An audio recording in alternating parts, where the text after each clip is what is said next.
It is the Real Estate 360 show. Yes. And who do I have sitting next to me?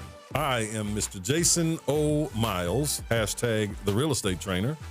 And this is Steve Connolly, hashtag unemployable. And we are taking you from the show to the pro. And our topic today is a continuation of last week's, which is multifamily. Yeah, multifamily operations in particular, once you've got the deal. Yes. Right?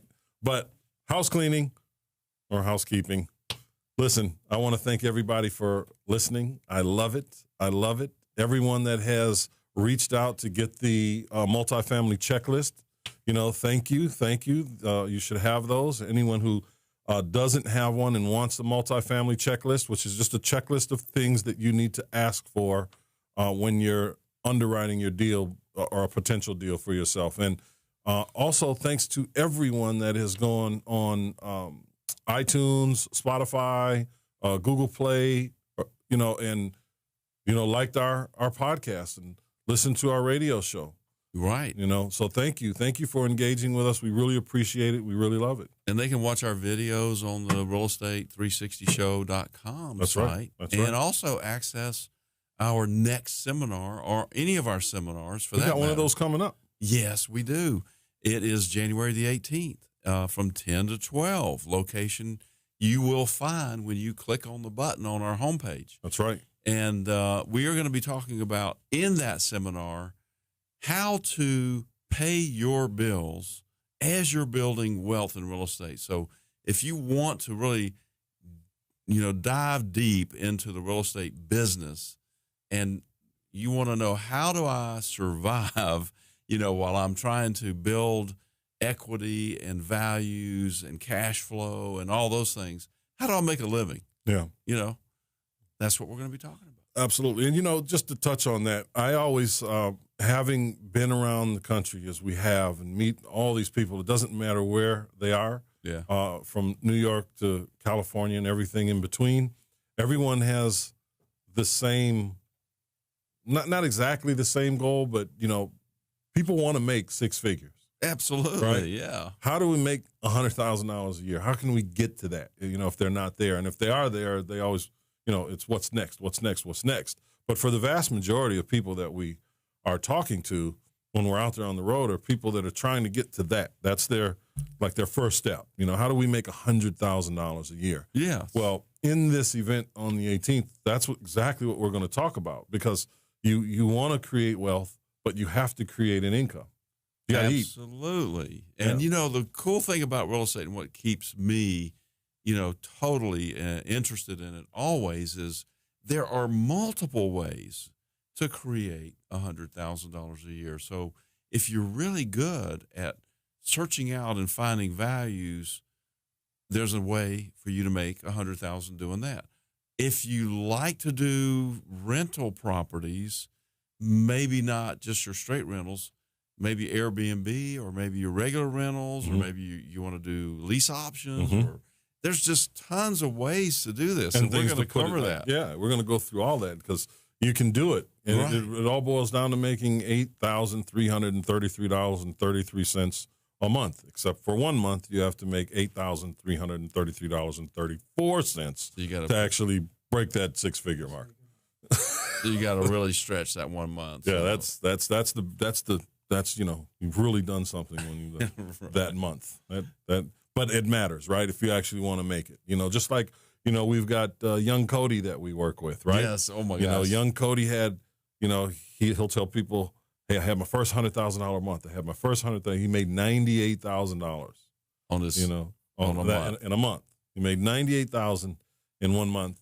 He didn't quite make his $100,000 mark, but in his mind, he made it. I call that close enough. That's right. And then we come right back around the very next month, and he doubled it. Really? He more than doubled it.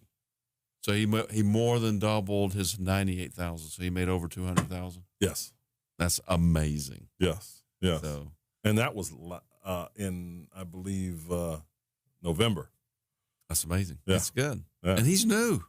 He is new. This is his first year. Yeah. He hasn't even completed his first year yet. His first year won't be up until next month, February. we got a various number of students, and some of them have made, quote unquote, made a decision, but really haven't taken too much action, or they're dragging their feet a little bit here and there. I'm talking about. Oh yeah. Cody's not that guy. No, he's not that guy. He made a decision and he jumped in full force, and he doesn't play around. No. He's there to make a big success for himself, and that's exactly what he's doing for himself and his family. And that's all it is getting some information. Does he know everything? He doesn't know. He knows how to do two things. Out of all the lists that we're going to go over on January the 18th, he knows two things. Yeah. And that's it. That's it. Well, technically three, but we had to recently walk him through that third one, and that was the subject tools. He doesn't know that yet. No, he's not really there yet. He still needs a little bit of help with that. But he'll have that in no time at all. But he's been using simply just two techniques. Yeah. And that's what it's done for him. But like you said, he made a decision. He committed to being successful. And he also committed to making sure that he put other successful people in his immediate circle, however that plays out. Right. He's constantly wanting to meet with us. And, of course, we're working with him now, so it's totally different. But what he's getting from us at this point is basically, not just how to do more, but how to scale it. Right. Exactly. So, and that's just a big plus, because we're not the internet guys. We're not the guys that are going to tell you how to, wholesale from Oregon all around the country. No, not really. We're not those guys. We're guys that are actually building businesses, creating relationships with people, and helping them achieve their goals as we achieve ours. Exactly. Going down. So that's and really that's what it's all about. That's what it really all boils I'm on down board to. with that. So you can't listen. If you're the only one at the table that can afford to pay for dinner, you're doing something wrong. Yeah, that's for sure. You're doing something wrong. You've got to help other people achieve their goals. Because we know what we want to do as individuals. We know what we want to do. But if we're really honest with ourselves, we know that we can't get to the next level without a little bit of help. Man, we need all the help we can get. That's right. And but we're also pretty good at recognizing where we can bring people in and who to bring in, and managing the resources. Yeah. That's really what it is. Yeah, and also understanding that it's this constantly evolving organism. Mm-hmm. It's always changing. It just is what it is. And if you see the greatness in someone and they don't see it in themselves, we can't push them. You can't push them to be that person that you see them to be. Right. Because they can't do it until they're ready. Bottom line. That's exactly right. Bottom line. So now, is young Cody's his goal for next month to make $100,000? No, Cody's goal now is he realized actually $100,000 for the year. No, Cody has realized that when he set a goal, he surpassed it every time. Right. So now his first goal was to make $25,000 a month. Okay, that's a good goal. It took him a few months, but he just blew past that at that 98. Right, but that was his goal. He did it a few months. He fell short a couple months, but on average, he did it and then some on average. But he wants to do that every month.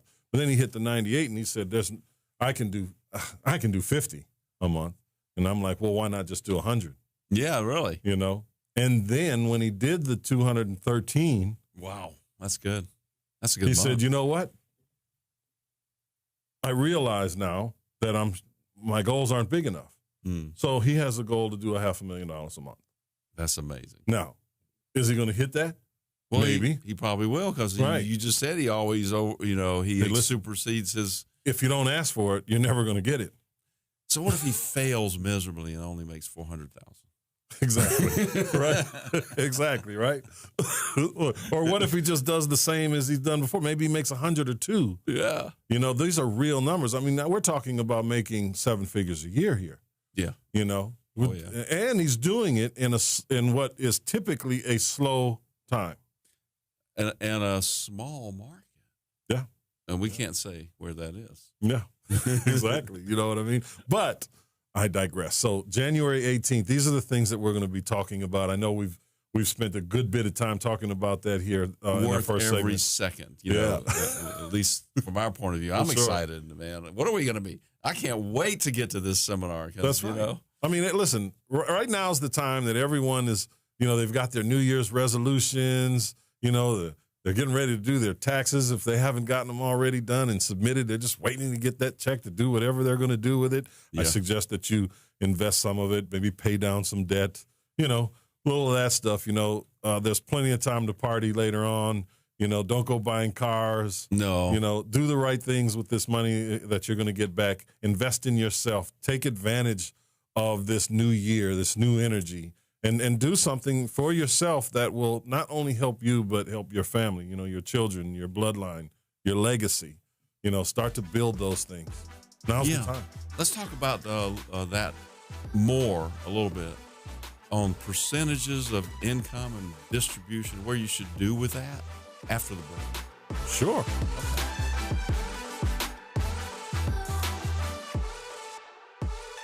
We'll buy your house. Click 833willbuy.com. That's 833WELLBUY.com. Or call 833-WILL-BUY. Se habla español. Llámanos. Call us today. Okay, it's Real Estate 360 show. Steve Conley, we're back. We are back. We are back. I am Jason O. Miles, as Steve has just eloquently pointed out. Hey, if I'm introducing myself, you need to introduce yourself again. But listen, before that break, I said something about, you know, how should people allocate their money? And, you know, you were talking about education in particular. Yes. And a lot of the old guys that I listened to as I was coming up through this, and, you know, I'd go to all the seminars I could afford, or I could get in for free or whatever, you know, or like ours for $20, you know.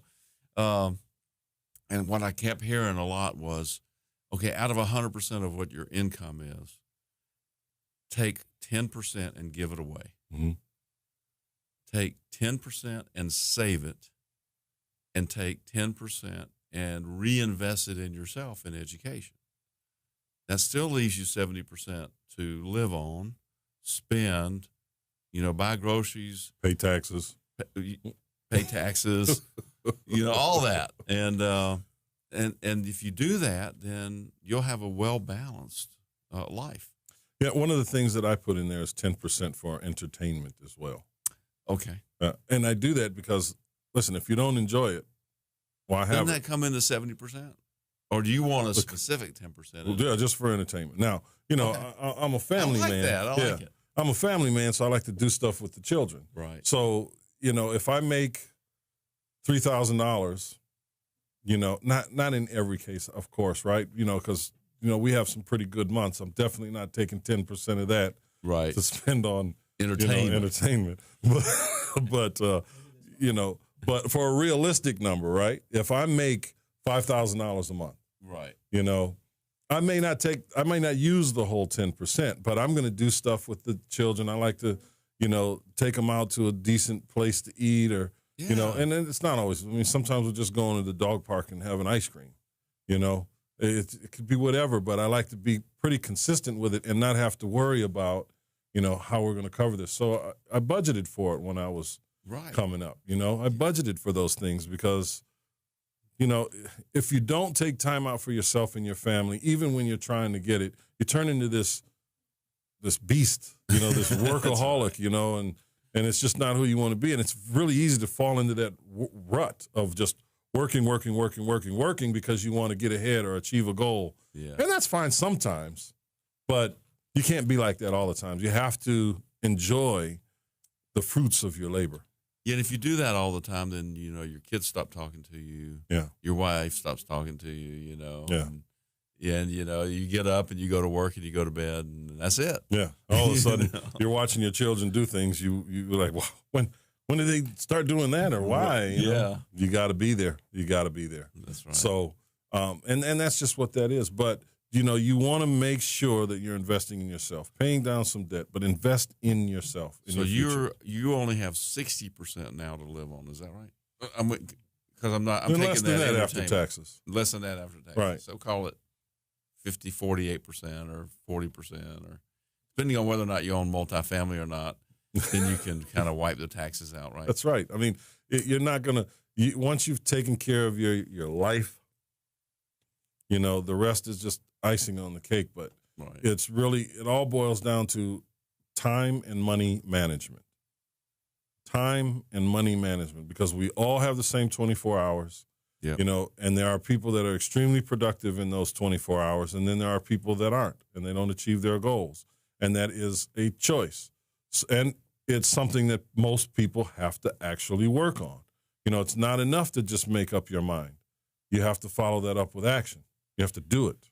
You know, the time management part of it can be pretty simple if you really if one just focuses on doing the things that matter.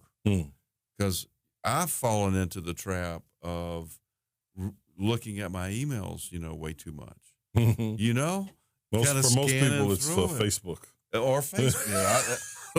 Facebook is not my problem. That's right. So, but you know, I said, "Wow, why am I looking at these emails again? You know, what am I looking for here? You know, I mean, I've checked them like 5 times. That's enough. You know, stop." Yeah. And so what I do is I do a T chart most every day. On this side are the things that I'm going to do, and on the other side are the things that are on my list. Or maybe I've actually appointed the universe to take care of them for me. Right. You know, so you over there handle that, and I'll do these. And you'll be amazed at how many of the things on the right side of that chart the universe is supposed to handle, how many of those get done. Yeah. And I mean, really, we can go on and on that. Yeah, we could. Because that is the absolute truth. You know it has to get done. Somehow, some way it's going to get done. You know that's going to be the case. But you have to prioritize and do the things you know need to be done first. Right. And for some people, they feel like, well, they put this on the back burner. That's not the case at all, because a priority, I mean, you and I do a lot of stuff together. Yeah. You know, and we do a lot of stuff together separately. Right, exactly. But we prioritize the things that we have to do. Sometimes we do have to drop everything and be like, okay, Steve, Miles, we got to shoulder to shoulder, got to handle this situation. Right. You know, and then everything else slides to the side because it's that important. You know, and then there are situations where Steve might have to do something else, and then something that I thought was important got pushed to the back, but we know we have time. And vice versa, that happens. That's it's not a one-way street, but we communicate that stuff too. You know, sometimes we forget a thing here or there. Yes. But no. I mean, there's like a million things to do, right? So we do everything we can to make sure that everything gets done on a daily and weekly basis. And we work very diligently to achieve our monthly and quarterly as well as annual goals, which for the past 3 years we've surpassed. Oh, yeah. You know, we've surpassed. And, you know, and next year's goals, or this year's goals, I Coming should say. up for 20. Yeah, this year's. That's right. Because how many people are still writing 19 on their paperwork, whether it's a check or an application? About a week ago, I wrote 2020 on something, and I said, "Oh wow, how about that?" That's right. That's right. Oh, it was a lease. That's what it was. A new lease for one of our new tenants. So speaking of that, yes, as an operator, yeah, you are now an effective multifamily operator. I'm getting there. It's one of your badges. Yes, sir. Right. How is that going for you? I mean, what are your likes and dislikes? Where do you see the pitfalls, and what do you do to overcome those things? What are you seeing in that space as an operator? You've gone through the whole process of finding it and closing it. We've done that. Right. Now it's operations time. Well, as I mentioned in the last show, we went through 2 real estate company professional property management people, and they both quit because they couldn't handle this particular property. They can't handle the truth. That's right. And so, 3 weeks after the last one quit, it was like, oh, I had an epiphany, a realization that I'm the manager, of this property. So I said, okay, what do I do? We're talking about a really challenging property. If a professional real estate company resigns because they just don't want to handle it because it's taking up so much of their time. Right. You know, what am I doing, you know? Yeah. But I think that's the benefit, too. I mean, we knew what we were buying. Somewhat. You know? Yeah, somewhat. I mean, I don't think that we didn't know it was as bad in terms of the tenants. In the terms of the tenants. I mean, we knew from a renovation standpoint what we were facing. Yes. But the tenant base was something else after we actually acquired it. I mean, it was, you know, it went from a seemingly quiet community. Of course, we knew that there were some issues. Yeah. But seemingly quiet to just this loud, you know, just cowbell, you know, it's just, that's constantly, you know, it's like your neighbor's just beating the cowbell just 24 hours a day. There's just always something going on over there. Well, the big challenge there was the amount of communication coming from our apartment building, going to the realtors. Like, we had one lady that would call them 2 or 3 times every day. Yeah, but I think our tenants at that point, of course, they know what's going on. Sure. You know, they know exactly what's going on. But I believe at that point, this, for a lot of them, was an opportunity to wiggle out of paying some rent or catching up or whatever it was. I think this was their opportunity to start, you know, forcing someone else to make repairs, which we were going to do anyway. Yeah. And we're doing. But this was their way to kind of test the boundaries. Oh, yeah, totally. Yeah. Like a bunch of kids down there, you know, like, look, I can walk all the way over here and you're not going to say anything. But so to answer your question really was I had to just go down there and start really talking to the people and find out what was going on. So I just went door to door down at these apartments. And I kind of heard the same story over and over again, which is what you were just talking about. Well, we didn't know who to pay, so we're not paying anybody. You know, I said, okay, great. And the first time I went and did that, out of the 25 or so people that were residents there, I won't say, you know, active tenants that were paying or anything because they weren't. I had one guy actually pay something. One. I remember that. One person. You called me and were like, we got to check. Hey, but let's take a quick break and come back. Yes, yes.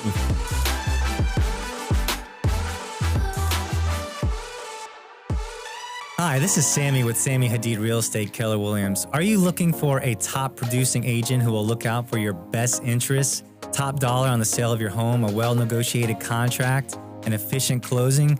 Please call me at 305-978-4249. I'm more than happy to set up a consultation. I'll put together a proposal for you to net top dollar for your home, what it is that I'm doing to get all my homes sold. Then you can decide what's best for you. Again, I'll do whatever it takes to get your home sold for top dollar, and I promise you that I will protect your equity with my life. 305-978-4249. Sammy Hadid, Hadid.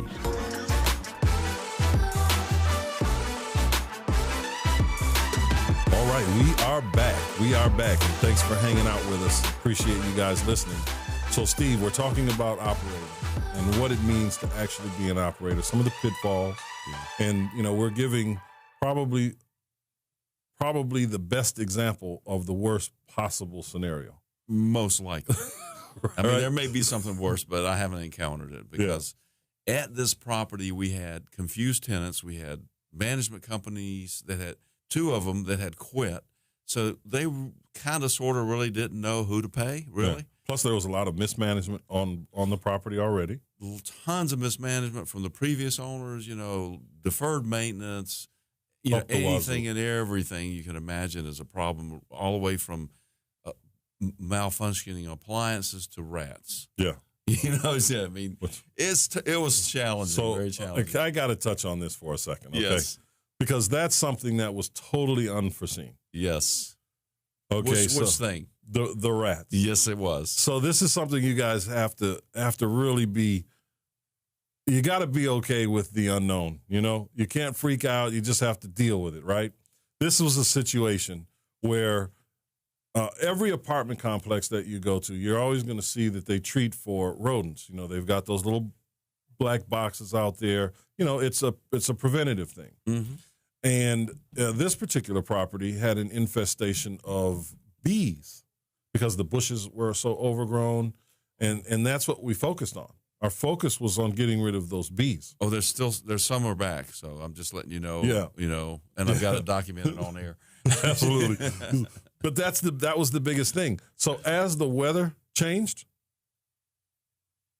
rats literally came. I mean, it was biblical, truly biblical. I have not seen one yet, so I'm taking your word for it. Oh my goodness, they were all over the buildings. Oh my God. I mean, they were in the ceiling, they were in the walls, they were absolutely everywhere. They were outside. Now I don't know, rat culture, but Okay. I do know that when it gets cold, everything wants to be warm, right? So it got cold and they went straight to the building. So it forced us to obviously handle this issue. We had tenants calling us.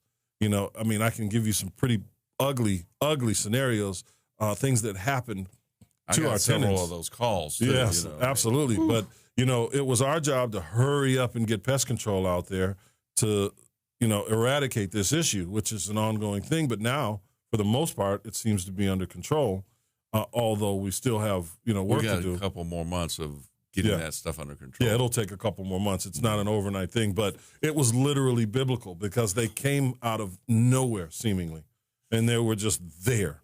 Yeah, man. Oh, my God. Just think of the movie, any movie, with a lot of them running around. Willard, whatever. It was pretty yucky, but it was unexpected. Yeah. It was an unexpected expense. It's just everything about it was unexpected. And you cannot have people living in conditions like that. So you've got to bust your hump to get that rectified as soon as possible. Literally by any means necessary.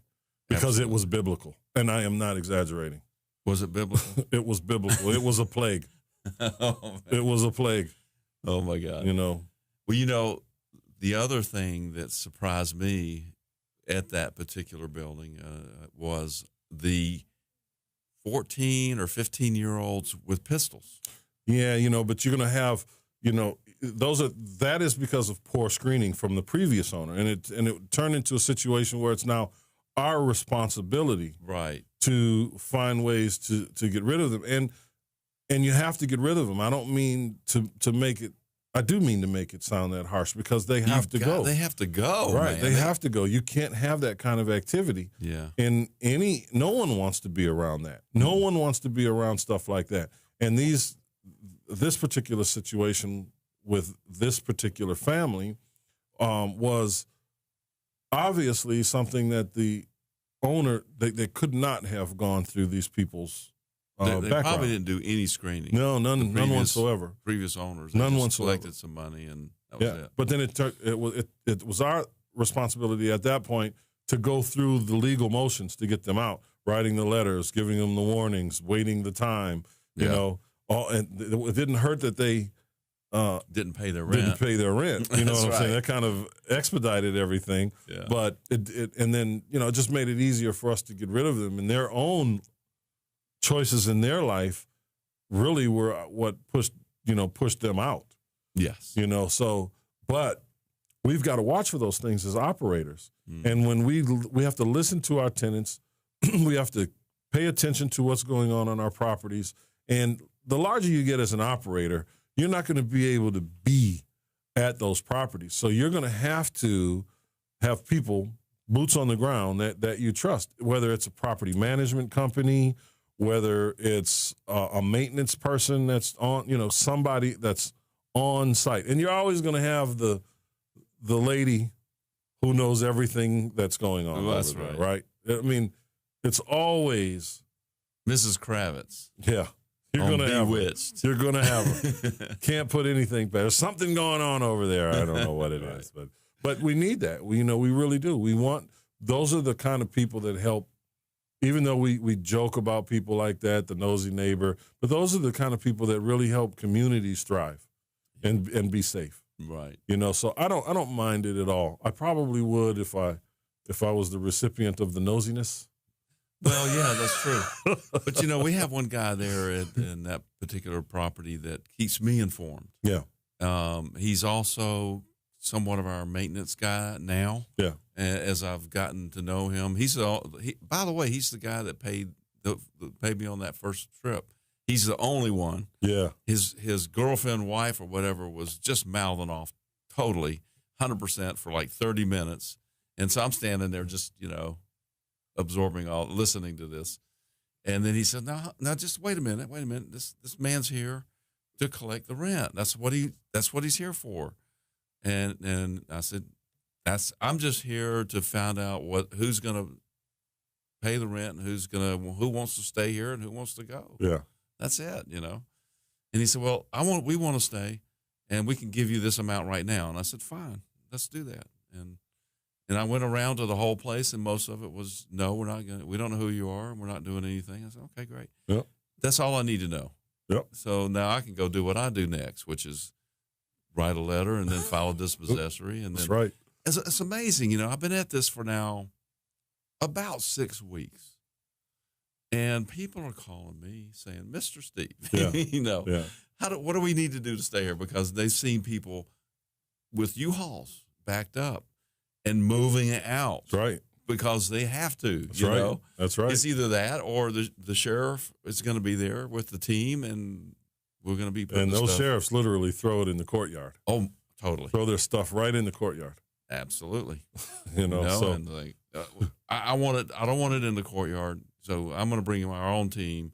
We're going to move it all the way out to the curb. that's right. That's which is where it needs to be.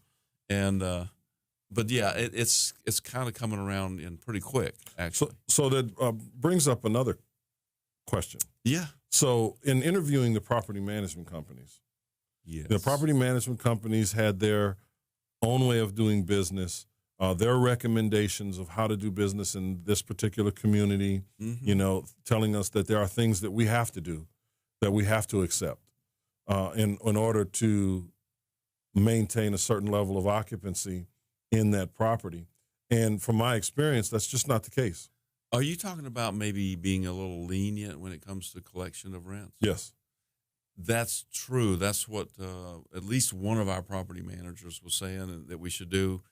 And I kind of agreed with him at first, but now that I'm actually doing it, I don't agree with that at all. Absolutely, because we're looking at the people on a regular basis. Yes. And we see their ability to pay. Right. And we see the ones that are unwilling to pay. And it's the ones that are unwilling to pay that want to piece you your rent.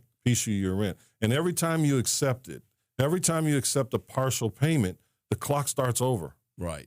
In terms of when it's time to get to file the dispossessory. Right?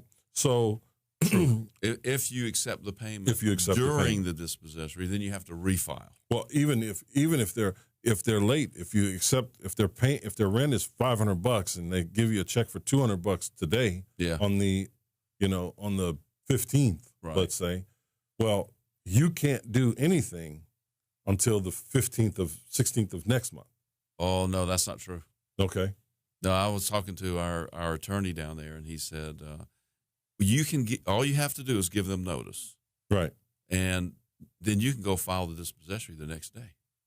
The next day. That's amazing. That is amazing. It is. And I said, "What does that notice mean?" He said, "Well, it can be verbal, it can be written, it can be anything you want it to be."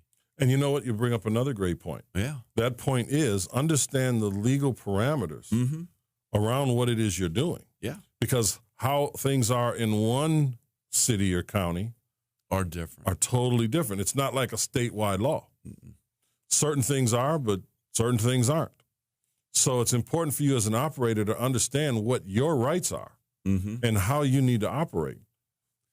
And this was great information for me, because now I feel like can be a little more flexible with the tenants, and so I'm put together a plan for one yesterday. I said, "What can you do now?" And they said, we can do 400 now and 400 a week until we get caught up. So I can say yes to that. And knowing that if they don't follow through, the minute they don't follow through, I can call them and say, "Hey, you're not following through," and write that down and keep a log and file dispossessory the next day. Yeah, I'm not likely to do that, but if they're putting forth a great effort like that, then I'm going to say, "Okay, what do we do now?" Yeah, and go from there. So So, but getting back to the initial point, the information that we received, or not the information, but the recommendations, Right. in terms of how we should operate, that we received, really don't look like it's not It's viable. a matter of priorities for our tenants, and we want our rent payment to us to be their number one priority. And screening is going to help us with that. It will help us a ton if living there is important to them.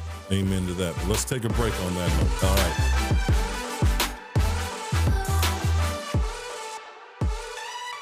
Hey, if it ain't broke, don't fix it. If it is, call us. I'm Scott with 5 Star Services. We do home renovations from your rooftop all the way down to the ground. Interior, exterior, it doesn't matter. We do it all. Give us a call. You can reach us at 404-348-2348. That's 404-348-2348. Or you can get us online at www.5starservicesatlanta.com.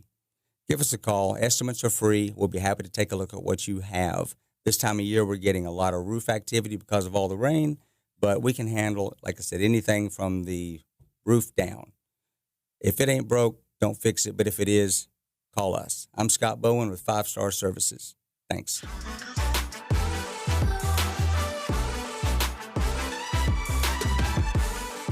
Welcome back, Real Estate 360 show, where we take you from this show to the pro. Every day. Yeah, man. So we're just laughing, having a good time here in the studio, and talking about tenant issues and all that kind of thing. Yeah, the operations factor of the multifamily space is important. I mean, it is one thing to underwrite the deals. That's obviously very important. It is another thing to be an effective operator. Right. You are not a landlord, you are an operator. And even with this particular property that we're talking about now, this is a temporary situation for you. Absolutely, it's going to be temporary. Right. This is all a matter of straightening out all the problems. We get rid of all of the quote-unquote bad eggs, and we're leasing it up with tenants that are qualified at the increased rent value as we're doing those renovations. And we're doing this particular property as a 3-building property. Right. So we have 24 units, the first building that we're cleaning up, renovating, and putting new tenants in. Yeah, we've done major plumbing over there because, if it's not going out, there's no point in fixing the units. That's right. If you know what I'm talking about. So the drain lines were bad shape. So we've done that. Now we're working on refreshing the units and then redoing a number of those. Absolutely. Yeah. And all that means higher rent. That's right. And that's the whole name of this game. Right. Really. And we'll be able to, in short time, maybe by the end of the month, put property management over that building as we move into, the second building to get that done. And what we've learned from our tenant base is exactly how we need to operate with them. So that's something that we make sure our property management partner clearly understands. Because the recommendations, even though the recommendations that they gave us weren't the best, they're probably the best qualified company in that area for us to work with. But because of what you've done and set parameters for the tenants, set a clear understanding of what's going to have to happen and how, and they're operating that way. And everyone that's new that's coming in is going to operate under those same terms. And when they understand what we want, it makes it easy for them to do that. That's right. So I sat down with this latest tenant, and I said, we're pretty easy to work with on pretty much everything except for one thing, and that is the rent payment. The rent is due on the 1st, and there's a grace period in there for whatever mailing, for till the 5th. On the 6th, we're going to charge you 10%. That's $50. If you want to, we don't really want that. We want you to pay on the 1st. And if you don't pay by the 10th, we're going to go file a dispossessory. It's going to be that, just like that. Yep, cut and dry. Yes. Just cut and dry. And she said, well, I get it. As a matter of fact, I'm going to do this, this, and this. She said, and I, I like to know what's in their mind for the future. So I said, can you afford this? Mm-hmm. I just asked her, I said, can you afford this place? She said, oh, yeah. She said, I'm going to be getting a tax refund check back in January, and I'm going to be paying you 6 months in advance. Yeah. And you know what? That in some of the places that we're buying and renting, or anyone, you can't go by that old rule of thumb, 3 times the rent. No. You got to earn 3 times the rent, 3 times the rent, even when you come down to a $500 or $600 price point, because of who you're renting to. Okay? You're not renting to, the office professional. Right? At $500 or $600 a month in a, C- building. Right. No. Right. So you're not. So you have to be cognizant of that. I mean, the vast majority of the people that are staying in those places are either going to be retired, living on a fixed income, a very moderate fixed income, or they're working jobs that are low paying, part-time employees at McDonald's or, whatever the case. I mean, that's who our tenant base is in those properties. So we have to keep that in mind. I mean, these folks may only make $300 a week, and gross, right, in a lot of cases. Yeah. So, you have to take into account what they earn, but it can't be 3 times. So it really, and again, it boils all the way down to your screening process and the criteria that you set forth. You lay this criteria down and say, okay, maybe you only want them to make twice the rent. I understand why places want 3 times the rent. I get it. And you're saying, well, $500, I mean, $1,500, they should be able to do that. People would be surprised at the number of people that are living well under the poverty line. I know, it's amazing. And when you look at it for one individual, for one human being, that number is staggeringly low. But then when you couple that with the fact that this one human may have a child or two. Right. The poverty line, I mean, it is a real situation. And we all know about the difficulty today with affordable housing. What they call affordable housing, it's not really affordable housing. What they call workforce housing, yeah, you have chefs and waiters and waitresses and secretaries and, lawyers and all these different type of professions that are renting out these A and B class buildings or units, paying enormous amounts of money to live there. Right. Right? That's technically a working force, but that's the upper end of the working force. You it's still not the Walmart greeters. Exactly. 6, 7, 8. I don't know what they pay. $8 an hour. I drove by a Wendy's and they were advertising $9.50 an hour. Yeah. And a big sign. I think that's a good thing. I don't know, but I mean, even at 40 hours a week, that's $1,600 a month. Not roughly. even. Yeah. Exactly. Then that's the gross. That's right. Yeah. And then they're going to take taxes, which at that point I think is somewhere around 18%, 16, 18%, somewhere in there of that number. Yeah. So we're talking about bringing home, $1,300. Yeah. That's right. That's take home. So you've got to travel, pay utilities, rent, food. Yeah. And if you have children, you're done. I mean, you're living on a very, very tight budget. So the point I'm trying to make there is, affordable housing is extremely significant all around the country. Yeah. And one of the things that we're doing is we're buying C-class buildings and we're creating communities that can afford to live in a decent place. It's not going to have granite countertops. No. It's not going to have, hardwood floors. But we might have an executive lighting package. Yeah. That we can put in there. That's right. The builder's grade. That's right. But it's quality living for what it is. Yeah. And we want to provide, a nice, clean, safe, rat-free environment for people to live in and be happy to pull up to and know that when they walk in, their appliances work, their heaters work, and everything. They're safe and they're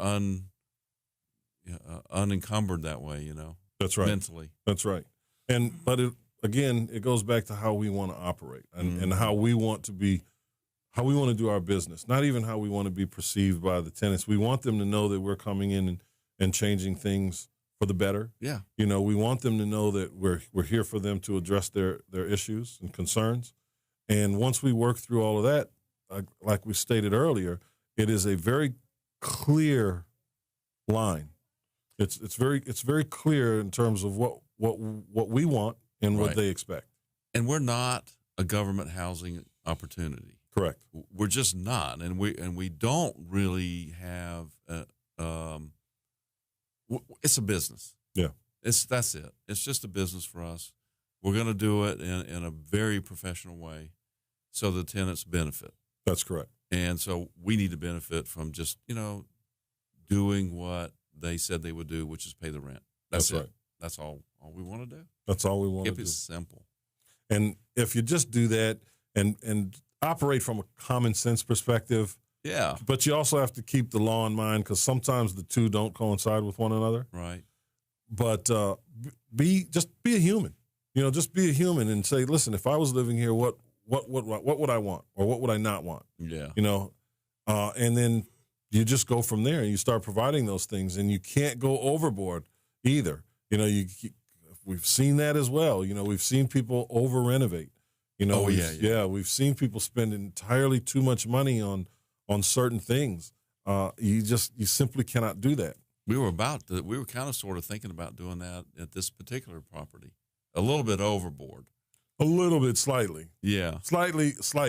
But it was hard not to look at that and say, all right, yeah, we kind of got to do something here. I know. Let's offer something. But you'd be surprised at what you can offer. Yeah. People, because they were paying to live in absolutely deplorable conditions before we bought it. Yeah. And they were paying to live there. Well, some of them were. Right, paying. some of them. Some of them were.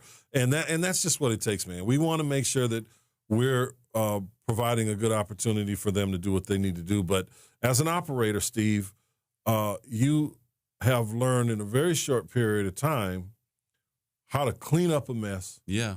How to record that mess and set processes in place that you can now dictate to whoever is hired to be that manager in the coming months. I've really learned a lot, and I have an understanding that I didn't have 6-8 weeks ago, really, and just listening to the people, and like you said, doing common sense stuff. I'm thinking, okay, let's give them a little bit of the benefit of the doubt. We all know, they're trying to scoot on not paying some rent. I get that, but I said, okay, look, let's just straighten things out. This is how much you owe. I'm not going to charge you a late fee, but January 1st, things are going to be different. That's right. Now, listen, January 18th, you got to go. You got to come and check us out. Yes. Go to realestate360show.com. Get to the event. You're not going to want to miss it. Check us out on Spotify, iTunes, Google Play, and communicate with us. Subscribe, like, love. We'll talk to you guys next week. See you later, Steve.